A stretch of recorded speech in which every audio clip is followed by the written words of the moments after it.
O Senhor esteja convosco. Ele está no meio de nós. Proclamação do Evangelho de Jesus Cristo segundo Mateus. Glória a vós, Senhor.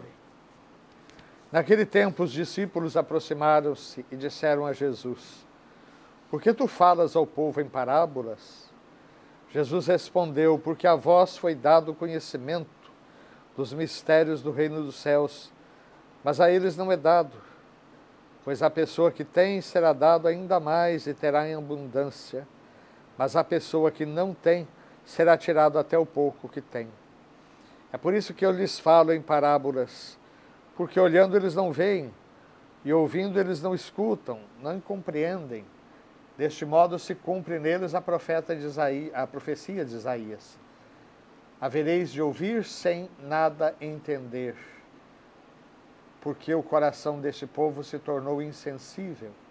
Eles ouviram com má vontade e fecharam seus olhos para não ver com os olhos, para nem ouvir com os ouvidos, nem compreender com o coração, de modo que se convertam e eu os cure. Felizes sois vós, porque vossos olhos veem e vossos ouvidos ouvem. Em verdade vos digo, muitos profetas e justos desejaram ver o que vedes e não viram, desejaram ouvir o que ouvis e não ouviram. Palavra da salvação. Glória a vós, Senhor. Então, meus caros irmãos e irmãs, nessa primeira leitura, colocada no contexto de 3 meses de viagem, depois que os hebreus tinham fugido do Egito, eles chegam então ao Monte Sinai, famoso Monte Sinai, que em algumas passagens da Bíblia é chamado também de Monte Horeb, é o mesmo. E ali Deus se manifesta ao seu povo naquilo que nós chamamos teofania. Teofania é sempre uma manifestação de Deus.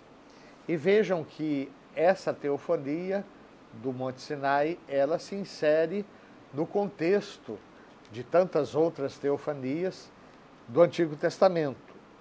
Então, em primeiríssimo lugar, se pede ao povo que ele seja purificado, que ele seja santificado antes, para não se apresentar ao nosso Deus de qualquer maneira. E no terceiro dia, nesse dia, Deus, o Senhor, descerá diante de todo o povo sobre a montanha do Sinai. E aí, quando chegou o terceiro dia, houve todas essas manifestações, trovões, relâmpagos, uma nuvem espessa que cobre a montanha, um fortíssimo som de trombetas, e no acampamento o povo começa a tremer. Ou seja, as manifestações de Deus seguiam uma linha de convulsões da natureza. A presença de Deus, ela levava a própria natureza a reagir, a se convulsionar, e dada a presença do sagrado, do absolutamente outro ali, naquele lugar. E é interessante que o povo fica com medo, e em mais de um momento eles dizem para Moisés: vai você falar com Deus, que se nós formos, nós vamos morrer. Um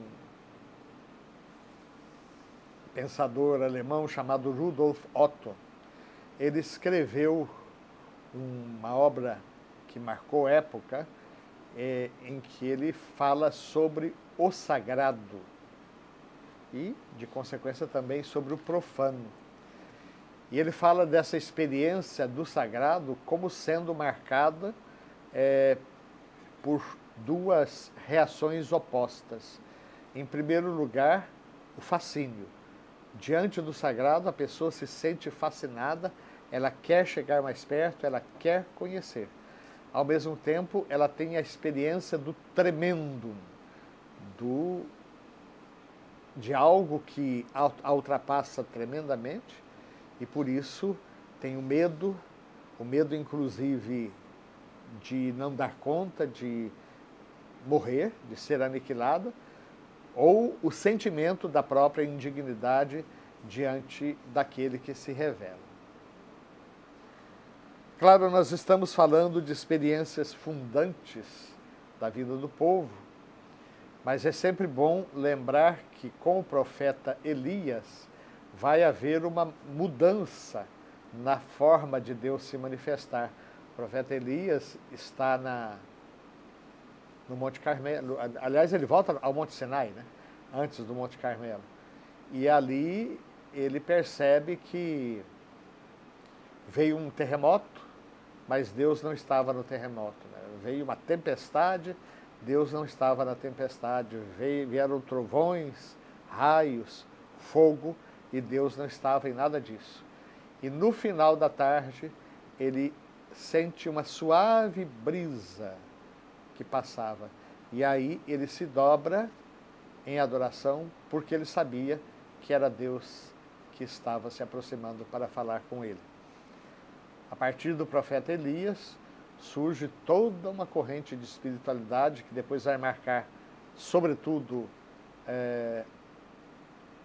os carmelitas, mas depois dos carmelitas, além dos carmelitas, toda a vida monástica, São Bento, as cistercienses, a vida contemplativa, que se baseia justamente nessa fé de que Deus nos fala no silêncio. Fica sempre a pergunta: como fazer deserto na cidade?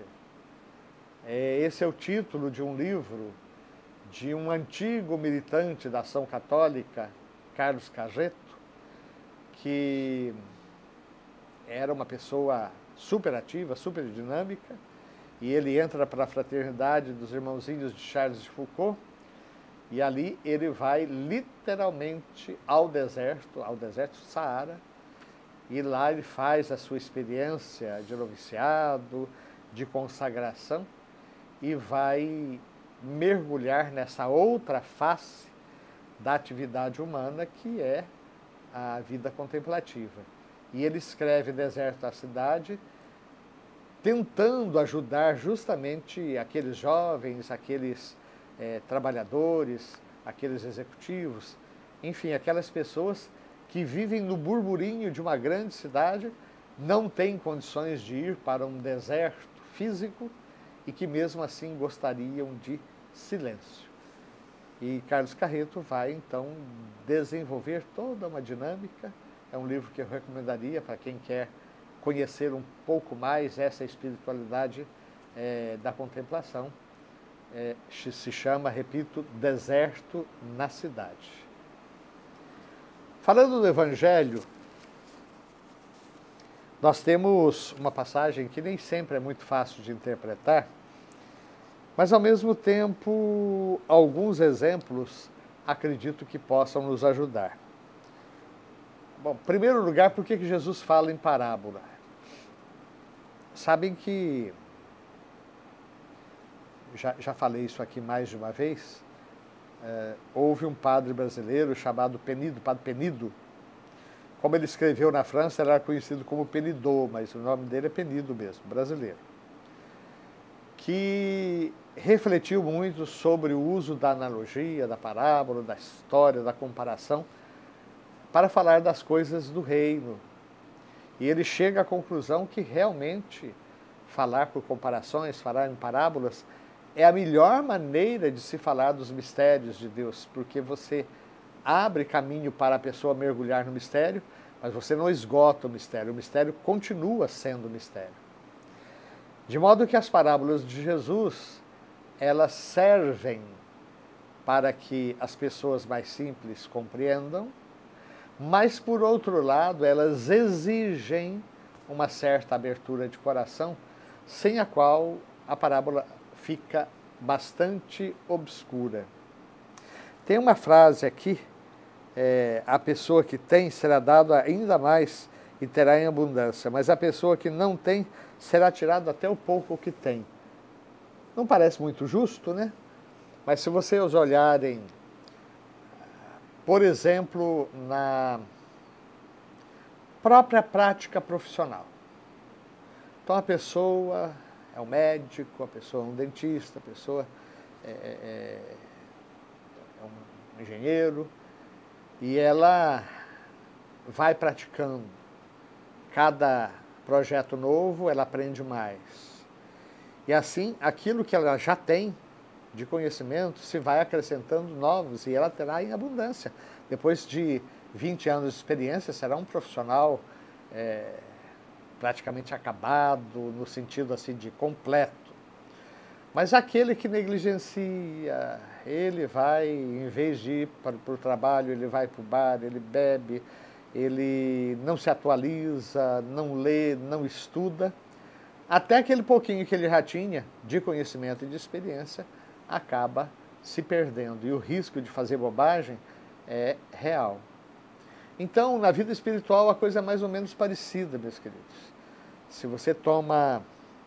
Eu gosto muito no confessionário de fazer essa comparação, que a anemia, ela é uma doença complicada, perigosa, porque ela tira a fome.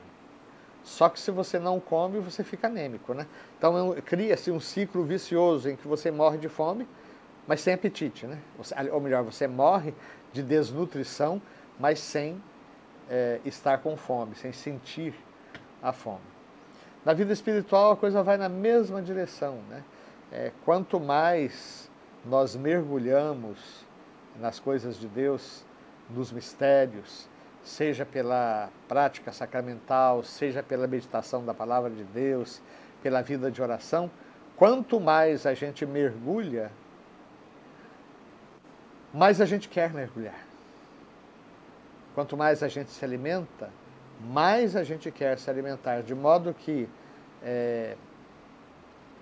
mergulhar nos mistérios de Deus, se inserir nos sacramentos, meditar a palavra de Deus, vai se tornando uma verdadeira necessidade para a pessoa. É uma fome que cresce sempre mais. Sobre a terra, sede e fome eu mandarei, não de pão nem de água, mas de ouvir a palavra de Deus, né? Mas, por outro lado, se eu começo a negligenciar a minha vida de oração, já não leio mais a palavra de Deus, já não participo mais dos sacramentos, já não rezo mais, eu vou perdendo a vontade de rezar, eu vou perdendo a vontade de estar com a palavra de Deus e eu vou entrando num processo de anemia. E, de repente, eu posso estar à beira da morte espiritual e, sem perceber, sem sentir vontade de sair daquele buraco. Então, queremos pedir aí ao nosso bom Deus que Ele nos dê a graça de que o nosso coração não seja insensível e de agradecer por essas palavras finais aqui do Evangelho. Felizes sois vós, porque vossos olhos veem e vossos ouvidos ouvem. Em verdade vos digo, muitos profetas e justos desejaram ver o que vedes e não viram, desejaram ouvir o que ouvis e não ouviram.